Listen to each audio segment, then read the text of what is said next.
ഞാനിവിടെ പൂച്ചകളെ ഒന്നും വളർത്തുന്നില്ല എങ്കിലും എപ്പോഴും എൻ്റെ അടുക്കള വശത്ത് പൂച്ചകൾക്ക് യാതൊരു ക്ഷാമവും ഇല്ല കേട്ടോ. ഇത് തൊട്ടടുത്ത വീട്ടിലെ പൂച്ചയാണ്. ഇടയ്ക്കൊക്കെ ഇറങ്ങി വരാറുണ്ടായിരുന്നു. ഇപ്പൊ കുറേ നാളുകൾക്ക് ശേഷമാണ് ഇവളെ കാണുന്നത്. ഇവളുടെ പേര് സുന്ദരി എന്നാണ്. എനിക്ക് ഇവളെ ഭയങ്കര ഇഷ്ടമാണ്. ഒരു ശല്യവും ഇല്ല. നമ്മള് കതവ് തുറന്നിട്ടാലും ജനല് തുറന്നിട്ടാലും അകത്ത് കയറത്തേയില്ല. ആ വാതൊക്കെ വന്നിങ്ങനെ നോക്കിയിരിക്കും. ഇത് വീട്ടിൽ വളർത്തുന്നതാണ്. എന്നാൽ അതേസമയം തന്നെ എന്താണ് പബ്ലിക് പ്രോപ്പർട്ടി ആയിട്ട് വളരുന്ന കുറെ പൂച്ചക്കുഞ്ഞുങ്ങളും ഉണ്ട് ഈ വീടിന് ചുറ്റും.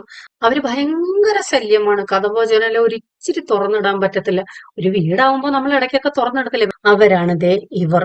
പ്രസവിക്കുന്നു, വളരുന്നു. ഇതിനേക്കാൾ ശല്യമുള്ള വേറെ ഒരെണ്ണമുണ്ട്. അത് നാട്ടുകാർക്കെല്ലാം പേടി സ്വപ്നമാണ്.